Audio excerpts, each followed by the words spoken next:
Olá pessoas, sejam bem-vindos ao Arrombadaria Cast, o podcast mais arrombado do Brasil. E hoje estamos aqui para falar sobre o filme Invasão USA, né? Que o narrador falou, mano. Eu vou falar igual brasileiro, Invasão USA. E para falar desse maravilhoso filme, eu gostei bastante, já dando um spoiler. Eu tô aqui com meu amigo Jeffão. Eu sou o Jefferson e, cara, eu odeio cowboy. E eu sou o B2 e hoje vamos destrinchar esse, pra mim, um ótimo filme, tá? Do Chuck Norris, né? E antes de começar o episódio, eu gostaria só de lembrar que eu tomei vergonha na cara e botei os links das redes sociais na descrição, junto com o do Spotify. Então a gente vai começar a movimentar essas áreas aí. É meio complicado, não mexo muito com isso.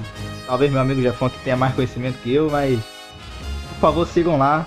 Agradecemos a todo mundo que ouve a gente até o momento também. E é isso.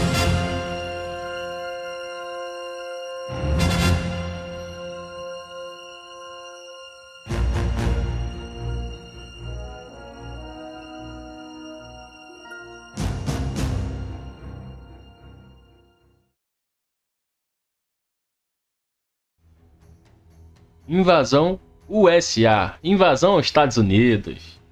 Cara, é um filme muito bom, entre aspas. Tem algumas coisas que dá galhofa, né, no filme. O filme conta a história de um terrorista chamado Rostov, que é da antiga União Soviética, e ele planeja implantar o terror nos Estados Unidos. Mas antes, ele vai atrás do antigo agente da CIA, porque esse cara já estava atrás dele já há um tempo e esse cara meio que tá aposentado, né? O Chuck Norris. Na sinopse fala, né, que ele é da antiga União Soviética, porque no filme não falou esse momento, pelo menos no dublado não menciona nada disso. Eu presumi que era da Rússia por causa do nome nele, né, que geralmente quem termina com o nome com off é russo, né? Rostov, Nov, Kalashnikov. Bom, não aparece assim realmente falando na sinopse, mas se você for pesquisar um pouquinho sobre o nome dele e tudo mais, você vai ver que ele realmente é russo, e como devido à época que foi lançado o filme, eu presumi que era da antiga União Soviética, né? Que é a mesma coisa, sendo que teve separações e tudo mais. Não, esse vilão, Mikhail Rostov, né? Ele foi interpretado pelo Richard Lynch. E tu sabe dizer se aquela cara dele deformada é dele mesmo ou é do personagem? Eu não entendi. Cara, na verdade, esse vilão, ele tinha sérios problemas com droga, e aquelas cicatrizes são verdadeiras. Ele queimou, na verdade, o rosto, ele tá com fogo no corpo, e ele foi rolando pelo gramado, assim. Na vida real? Na vida real, isso. E é por isso que ele tem essas cicatrizes, elas são realmente reais, cara. E pior que deixou ele com um tom amedrontador, e o início do filme pesado, tá? Já levando ponto, esse filme... Ele é classificação 18, tá? Quem for assistir. Eu não achei nada tipo 18 assim, vai ter muito gore. Ele também não tem muito gore, nem nada disso. Mas o início dele é bem pesadinho. A cena do barco lá dos refugiados. Sim, cara, mas essa cena te lembra um outro filme? Qual? O Scarface? Exatamente. Eu peguei a referência na hora. Tava assistindo isso, eu falei, caraca, Scarface puro, cara. Quando, acho que é o Fidel Castro, se você for ler sobre política e algo desse tipo, você vai ver que Fidel Castro ele libera um montão de ex-prisioneiros para os Estados Unidos, assim, atrás do sonho americano e tudo mais. Sim. Não, é que eu acho que Scarface é de depois, não? Então, isso que é engraçado, é muito semelhante a cena, eu não lembro se Scarface é antes ou depois. Confirma aí. É sim, Scarface é 2 anos antes, mas eu acho que é. Bom, eu acho que, se eu não me engano, Scarface foi... Na época já era cult, assim, o povo gostava desse filme, ou ele foi filme mediano? Não sei se já era famoso o suficiente pra já ter uma referência assim tão próxima, mas eu acho que não é nem referência ao Scarface, eu acho que é coincidência. Porque se você ver esse filme, vai perceber que ele tem algo que refletiu muito na época dos Brucutu, né? Que é aquele medo que a população americana tinha na Guerra Fria. De que alguém invadisse o país. Eles usaram esse medo como inspiração nesse filme, né? Tanto que no filme fala que os americanos se acham os poderosos, que mandam em todo mundo, mata todo mundo. E a gente vai mostrar pra eles que eles são frágeis. Sim, tinha muito essa pegada, mas só cortando o que você disse, cara, eu acredito sim que esse filme pega a referência assim, de vários outros filmes, sim, e eu vou falar disso até mais pra frente. Cara, essa parte aí da história de terroristas invadiu os Estados Unidos é uma grande referência a um artigo antigo que o Chuck Norris e o irmão dele leu para poder fazer o filme. Ele, na verdade, esse filme foi feito para servir como um alerta que os Estados Unidos estavam dando mole nas fronteiras ali que é guarda costeira, e por isso que ele fez o filme para alertar sobre isso, que é possível invadir os Estados Unidos. E é um assunto bem interessante, para a época que ele foi lançado era algo que era real, né? Porque com isso do Fidel Castro, como você falou, de ele libertava os presos, não era nem assim pelo sonho americano, o objetivo dele mesmo era meio que fazer, como os Estados Unidos era um ótimo país, né? Esse país seguro, ele queria causar o terror lá. O que ele fazia? Ele fazia as pessoas, soltava e elas tentavam emigrar lá. Alguns eram realmente criminosos, outros eram só pessoas querendo fugir da ditadura lá e queriam um lugar melhor para viver. Mas, obviamente, ele se aproveitou das pessoas indo e soltou mais criminosos ainda para irem para lá e tentar desestabilizar por dentro, né? E Sim. Esse foi um tema muito bom que eles usaram, juntando isso com já o medo americano de uma próxima guerra, um ataque inimigo. Ele já meio que misturou dois temas, né? Que tem um pouquinho da parte dos cubanos, né? Sim. E tem a parte dos russos com o vilão. Você vê que é muito doido, cara, esse filme. O vilão, ele tá envolvido com tudo ali. Parte de polícia, parte do exército. Se pá, até parte da CIA também, se eu não me engano. E é uma das coisas que eu assim, vou mais criticar no filme, né? Porque envolve muito a história do filme. E isso, como é que eu posso dizer? Inflama mais a história do filme ainda. Mas eu dou um crédito já antes que você comece a criticar esse filme, calma. Eu dou um crédito já porque pro filme de Brucutu que ele apresenta ser no início, eu gostei bastante dele ter pegado esse tema já de Cuba. Eu gostei mais da parte de Cuba do que do Visão do Ser Russo. Eu acho que isso faria mais sentido se o vilão fosse um cubano. Ia ficar, pra mim, ia ser o melhor ainda. Se fosse um vilão cubano, ia ficar mais lógico. Mas eu acho que botaram o russo por causa da Guerra Fria. Igual o Rock 4, sabe? Botaram o Ivan Drago, aqueles decidiram optar por como vários filmes da época fizeram, né? O Vilania Russa, né? Isso aí é muito contado, até no meu antigo podcast, que, cara, é sério, é incrível como nos anos 80 envolvia essa parte da Guerra Fria. Você vê isso acho que, se eu não me engano, no Top Gun, tem essa parte também. Tem o Top Gun. Tem uma misturada no rock, o próprio rock que você falou. É muito louco, cara. Acho que até no 007 tem. 007, sim. Posso estar falando merda, mas... E se você olhar algum filme dos anos 80, até, se eu não me engano, 91, até antes de 91, você provavelmente vai ter visto alguma coisa assim. Pra gente começar a falar desse filme, vamos falar primeiro do ponto positivo, né? Bom, eu vou assumir que não são muitos, a maioria é mediano pra ruim, mas algo que eu gostei muito desse filme é que ele tem bastante figurante. As cenas, a grandiosidade que você sente nesse filme nas batalhas é boa, porque eu até me surpreendi, devia ter uns 1000 figurantes na cena lá, principalmente do final lá do filme. Tem bastante gente mesmo, né? Não tinha computação gráfica boa nessa época, né? Muito melhor que muito filme de hoje em dia. O que me lembra essas partes assim cheias de figurante, no próprio Os Selvagens da Noite. Sim, tem bastante gente lá naquela reunião. Isso, exatamente. E eu vejo assim, cara, esse filme, ele fez 12 milhões e ele arrecadou 17 e alguns quebrados, né? Milhões de dólares. Até que ele rendeu alguma coisa. Se eles não tiverem gasto tanto assim com marketing, talvez tenha rendido. Mas pelos cálculos médios, provavelmente ele deve ter ficado no neutro ou deu um pouquinho de prejuízo, tá? E detalhe sobre esse filme é que ele teve sequência, né? Mentira. Que o Chuck Norris não quis atuar, aí botaram um outro ator. E veio com um nome diferente o filme, mas faz parte da mesma história. E como a gente falou na sinopse, né? O filme conta a história do Matt Hunter, né? Que é o protagonista interpretado pelo Chuck Norris. E eu achei que já começa lá naquele espanto, né? Primeiramente, eu achei muito fofo aquele tatuzinho dele. Outro ponto positivo do filme é aquele tatuzinho. O cara trabalha pegando jacaré, velho. Ah, não. Mas pior que naquela época não existia ainda o meme, né? Do Chuck Norris, né? Que o Chuck Norris é tão foda que a cobra mordeu ele e morreu depois. Ainda não existiu o meme, mas você já vê como já era criada a imagem do Chuck Norris, né? O cara é o exército de um homem só. É a verdadeira frase. Pô, o filme, eu lembro, começa mostrando ele lá no tranquilinho, né? Caçando jacaré, como uma pessoa normal faria. Qualquer um no seu cotidiano pega um jacaré com as mãos e amarra e vende. Algo mais fácil do mundo, tranquilo. Ele tava com tio dele, eu não lembro mais se é tio dele. Eu sei É um que pra amigo mim, dele. Era amigo mesmo? É um amigo mesmo. Bom, pra mim eu pensei que era o professor do Marty McFly. Você bem parecido. E, bom, cara, ele é um ótimo piloto de aerobarco. Piloto, né, de aerobarco, né? Eu vi, eu acho maneiro aquele barquinho que ele tem lá. O amigo dele, né, na verdade. Aquele barco ali eu acho que é do amigo dele.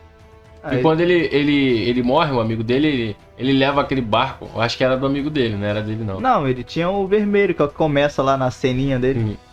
E falando em cena, eu esqueci de mencionar, né, que o Chuck Norris participou do screenplay desse filme. Eu esqueci o que screenplay significa. Mas lá no filme fala que ele participou no screenplay. E do roteiro também, né? O roteiro foi ele e o irmão. Acho que provavelmente só pegaram o artigo e deram pro cara, né? E botaram como participação. Mas se ele realmente escreveu, pô, achei bem decente, tá?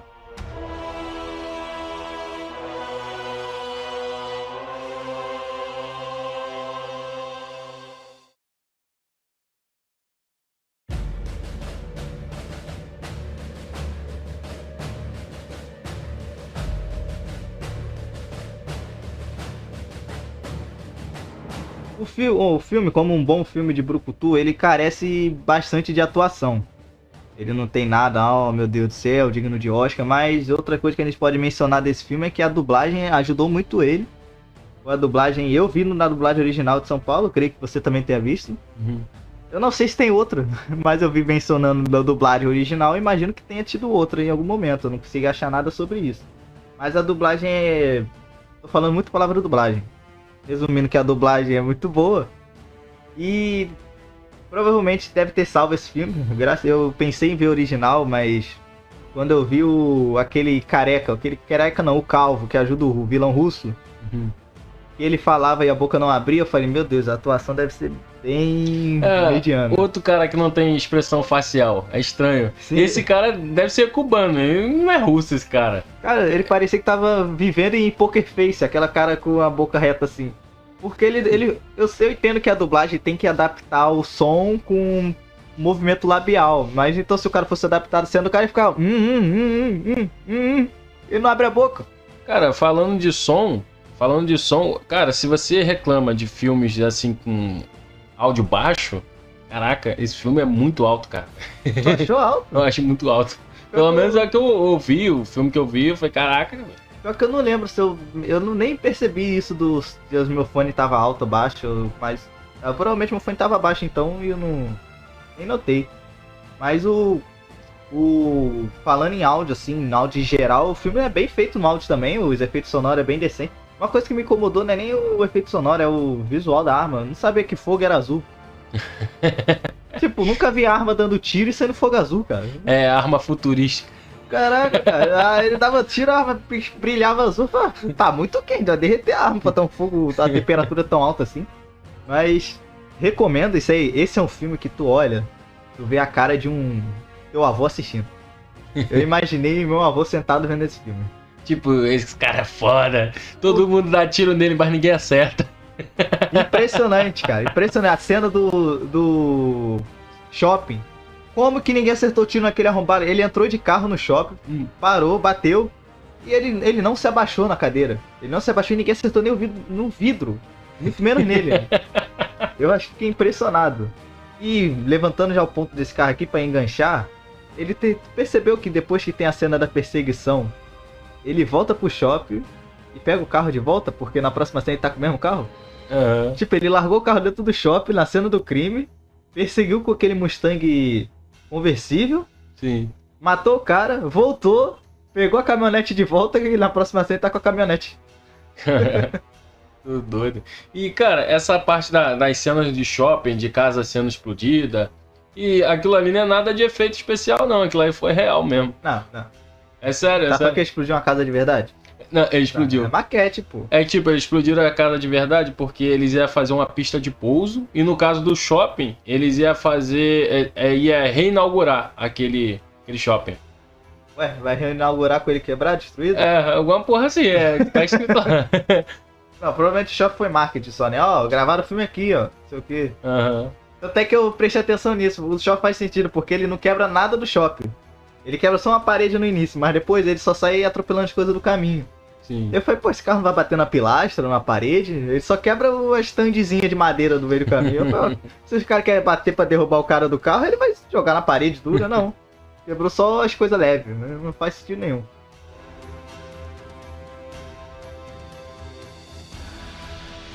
O meu único ponto negativo sobre esse filme, assim, que são as burrices que acontecem no filme, tipo, com relação ao tesão que esse vilão tem pelo personagem do Hunter, que me deixa muito irritado.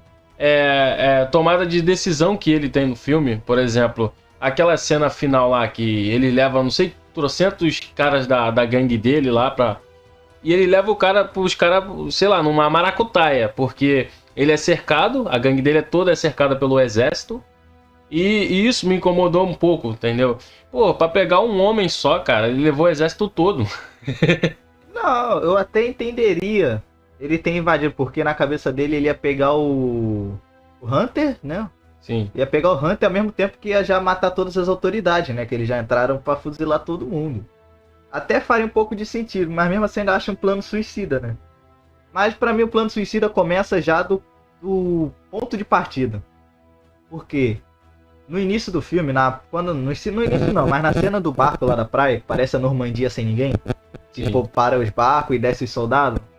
O primeiro ponto que eu fiquei pensando aquilo ali é uma invasão aos Estados Unidos inteiro? Porque pelo que ele fala dá a entender isso, né? Que ele vai invadir o país inteiro. Aí eu fiquei imaginando, digamos que ali tinha 10 mil pessoas. Mesmo que olhando você pensa que tenha no máximo 1000. Mas digamos que tinha 10 mil soldados. Como você planeja invadir o maior potência do mundo com 10 mil pessoas? 10 mil pessoas deve ter só de soldado naquela cidade, cara. Aí depois eu pensei, pô, beleza. Ele pode não querer invadir o país inteiro. Então ele deve querer dominar a cidade. Só que mesmo assim, na hora que eu vejo o bagulho do exército na rua, eu fiquei, cara, mas porra, vem um tanque e atropela todo mundo, mata todo mundo. Um tanque só já mata 200, 300. Então bota 10 tanques e mata todo mundo, todos os 1000. E eu então achei um plano meio burro. Mas vai ver um plano bem burro. Eu acho que o único plano, assim, de maneira inteligente que o Rostov fez, assim, foi se infiltrar, né, na guarda costeira, na polícia, no exército e talvez na CIA. Eu acho que na CIA ele não conseguiu, né? Porque a CIA é um negócio mais secreto e tal. Não, mas aí isso aí realmente é um ponto positivo, que ele conseguiu infiltrar, mas ao mesmo tempo não fez o menor sentido, cara. Beleza, no início você entende como que ele conseguiu as armas. Mas depois como que ele conseguiu todos os carros de polícia, todas as roupas de polícia, depois ele já tinha todas as roupas do exército. Todo mundo tava vestido de exército quando chegou. Eu pensei, inclusive, na cena final que os tanques param, eu achei que o tanque era do lado dele. Eu falei, pô, os caras conseguiram até tanque. Eu já fudeu pro Rambo não, pro Hunter. Eu falei que o Hunter vai descer e destruindo os tanques sozinho. Uma parte que eu acho engraçada é que o Hunter, ele mata 2 caras do exército. Tem uma parte lá que ele mata 2 caras do exército. Como é que ele sabia que aqueles caras são inimigos? Cara, é um filme do Chuck Norris. Isso aí na hora eu entendi. Já começa aí. Na hora que eu vi, igual na cena final, que como é que ele sabia que tinha 2 caras atrás da porta? Tinha um de cada lado. Aí ele abre a porta e do nada o instinto superior acontece, ele desiste de abrir a porta, atira nas 2 paredes e matou os 2 caras que estavam escondidos. Mas aí E outra, você me fez lembrar do superpoder dele. Para quem não viu esse filme, fique ciente que o Chuck Norris tem poder de teletransporte. Foi o que? Umas 3 vezes que ele teletransportou do nada? Como que foi aqui?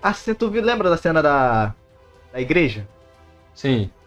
Como que o cara ficou 10 minutos armando a bomba na porta da igreja? Uhum. Como que no tempo do cara voltar com um fio pra ligar, deu tempo dele ir lá na porta, pegar a bomba, voltar, subir o prédio em cima que os caras estavam e ficar com a bomba no telhado? Uhum. Cara, não fez o menor sentido, cara. Cara, isso pareceu muito cena de desenho animado. Você já viu isso em Tom e Jerry? Algo parecido do Pica-Pau? Papaléguas. É, tipo assim, pô, o cara, o personagem que no caso é o vilão, ele arma uma bomba e o mocinho dá um jeito de roubar essa bomba e explodir o vilão, tá ligado? Sim, essa Uma cena parada ficou dessa. muito galhofa, velho. Ah, ficou. Eu imaginei ele com o teleporte do Goku. Tem outra cena também que ele dá o teleporte, que essa apareceu até Sexta-feira 13. Acho que é porque o diretor dirigiu Sexta-feira 13, ele quis botar essa referência. Aham. Que na cena da praia, a repórter vê ele de longe, ela grita. Aí a câmera tá nele, a câmera corta pra ela, aí ela tenta passar, os policial barra. Aí ela volta. Quando ela de novo, o cara assim, só tem uma árvore. Eu fico imaginando ele escondidinho assim na árvore, assim, ó. Outra que eu não sei qual é o poder dela, só sei que em todo lugar que o Hunter tá, ela tá, é repórter. Pode reparar, ela tá em todo lugar. Todo lugar. Tudo bem, ela é repórter, é repórter não, ela é, como é que é o nome? Fotógrafo. É. E ela tá em todo lugar que ele tá, ela tá. Inclusive, isso de ela tá em outro lugar me lembrou da cena do policial lá no. Quando tem um massacre que os dois policiais falsos, né? Chegam e começam a dar tiro em todo mundo, que ela Sim. tava lá também. Eu achei que o filme realmente ia se aprofundar nisso, de criar um caos interno. Eu até acho que o filme ficaria melhor se ele focasse mais nisso. Porque eles fingirem ser algo, aí você faria sentido ter tanto aquele número de pessoas pra tomar um país. Eles iam criar um caos por dentro, mesmo com pouco número. E as próprias pessoas iam ser o exército deles, que as pessoas iam se voltar contra as autoridades. Eu realmente achei que o filme ia pra frente pra aquilo. A ideia do filme. Do filme não, do vilão, continua reforçando aqui. Pra mim é essencial, cara. É essencial não. É muito foda. Porque fazer a população se voltar contra as autoridades, porra, é muito maneiro, cara. Cara, eu acho que o único realmente o erro dele foi o fato dele ser tarado no Hunter. Se ele não fosse tarado no Hunter. Porque se ele mantivesse esse ponto de criar o caos por dentro, o plano, eu achei realmente bom. Tipo, ele fez o caos por dentro, ele fez um atentado no shopping, que teve até uma cena meio Mr. Bean do cara correndo e o outro com a bomba atrás. Fez até achar que ia ter um clima bem mais pesado, coisa de Natal, assim, época de Natal, ele causando esse caos todo. Porque, inclusive, a cena dele atirando em todas as casas com a bazuca, que me despertou dois sentimentos, de realmente a sensação, né, de um medo que o americano tem de acontecer algo com a vida boa, né, pelo menos naquela época. E o segundo sentimento de dúvida, de como aquela menina que tava botando a estrela da árvore de Natal sobreviveu a uma bazuca. Eu não consegui entender, porque ela simplesmente entrou na casa com o pai, a mãe e o irmão, o cara tirou uma bazuca e ela tava lá do lado de fora. Uhum. Como que aquela menina sobreviveu, Jafão? E detalhe, não foi só ela não. Se eu não me engano, tinha parente dela também, que eu acho que até dá um abraço nela. Não, aquela é a menina que tava no carro beijando. A menina, Sim. tipo, tinha um casal de adolescente no carro. Aí o cara sai e vai resgatar um cara de outra casa que sai. Eu também fiquei pouco na dúvida, mas como eu não vi, eu falei, ele deve ter ficado de fora. Aí quando volta, aí eu percebi, aí a menina vai lá buscar a menina. Eu falei, não é possível que essa menina tá viva. O cara explodiu a bazuca da casa dela, ela tava nem suja de pólvora. Não, engraçado, sobre isso que você falou, ia ter até mais impacto, né, cara? Se a menina tivesse morrido. Não, então, antes de ver essa cena, eu fiquei, caraca, muito pesado e tal. Aí do nada me tá lá de fora. Quebrou totalmente o clima que eu tava da cena. Porque a cena até aquele momento tava pesadona. Pô, matou um montão de gente. Mas aí, cara, quebrou tudo com uma pessoa. Por quê? O filme já era 18, o que custava deixar a criança morta? Matem as crianças. Falando em criança, outro momento burro do filme. Agora a gente só vai falar mal do filme, coitado. Cara, um país está sendo atacado por dentro. Digamos que ele estava atacando o país inteiro, né? Que a gente ainda não sabe. O país está sendo atacado. Quem teve a ideia de juntar todas as crianças na merda de um ônibus e botar pro ônibus sair sem escolta? Botaram um montão de criança dentro do ônibus.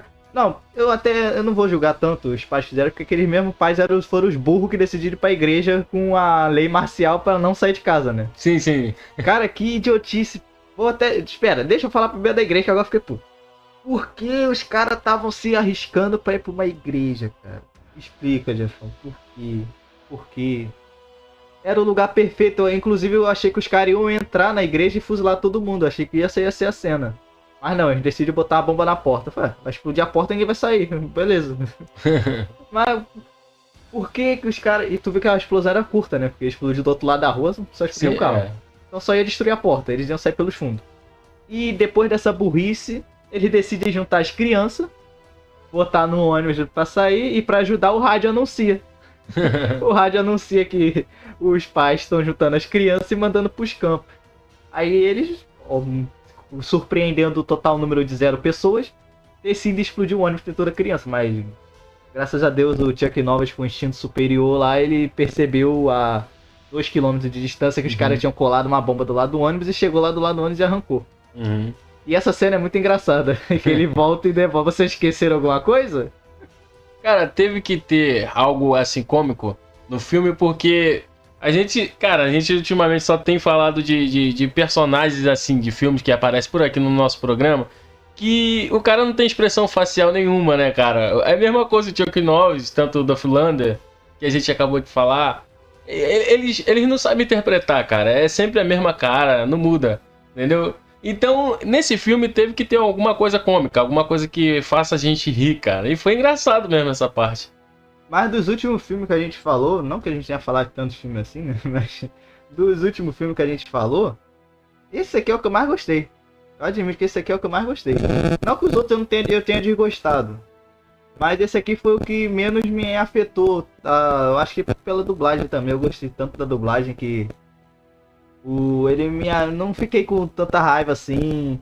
Tirando o calvo lá que não tinha expressão facial, todos os outros estão ótimos. Inclusive, o meu personagem preferido é aquele guardinha. Guardinha não. O cara do hotel lá do início do filme, que o cara dá o dinheiro e dá a droga e troca das armas. Sim. E o cara, eu achei que o cara era um cidadão de bem, ele vem, pega as drogas e vai embora. Irônico que o filme que eu adorei a dublagem e o meu personagem preferido é o que não fala nada.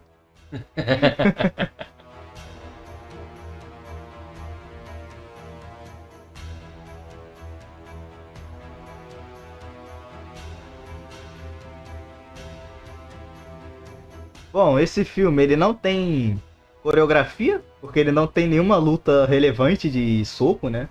Ele é mais tiroteio. O tiroteio é aquele padrão de brucutu. O brucutu em pé no meio de todo mundo atirando sem levar nenhum tiro e todo mundo morrendo em uma rajada, porque ele tem a mira biônica, né? Ele é o Robocop.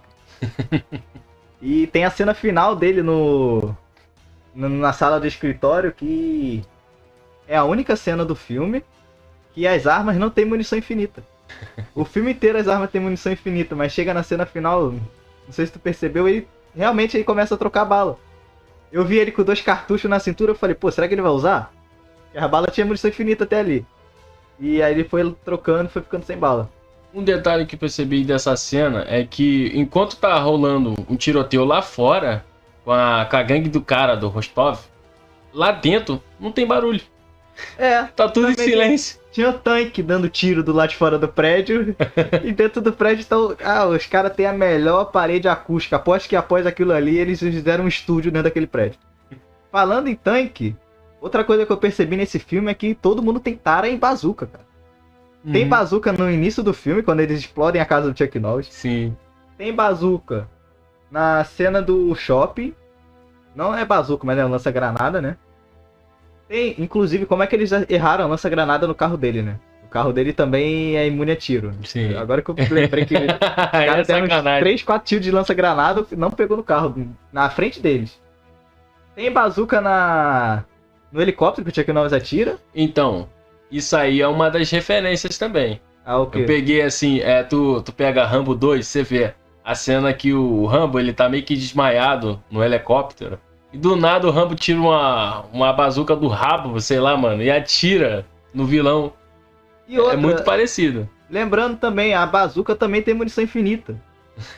Você percebe que na cena era a cena da casa dele? Tem uma cena que ele dá vários tiros de bazuca. Qual que é a cena? É na casa dele lá no início do filme? É sim, é a cena que ele acaba com a casa dele todinha. Não, eu lembrei. A cena da casa dele, realmente, ele dá o tiro, mas eu acho que é só 2 caras dando tiro. Na cena da rua, que tem a menina imortal, ele dá vários tiros de bazuca em sequência. Ele tava com qual é o hack ligado do GTA lá, munição infinita, que ele dá um tiro de bazuca, vira, dá um tiro de bazuca, vira, dá um tiro de bazuca. Eu falei, cara, esse cara não carrega não? Quantas balas tem dentro de uma bazuca? Pra mim, bazuca era uma bala só. E no final a gente tem o duelo de faroeste de bazuca, basicamente, né? Que é o Hunter atrás do Rostov com a bazuca, o Rostov de frente pra ele com outra bazuca.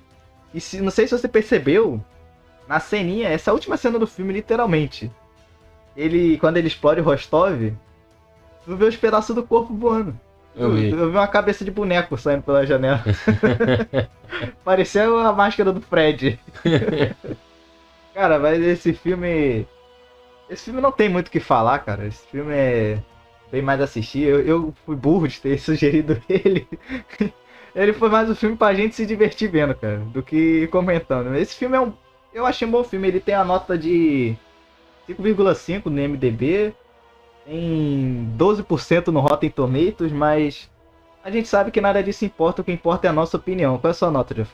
Esse filme, um 5. Ele não é tão ruim, mas chegando na metade. Tá esculachando meu filme. Eu vou dar um 7. Eu achei um bom filme. Eu não sabe que 7 é bom, tá? Então o Jefão jogou o filme pra merda.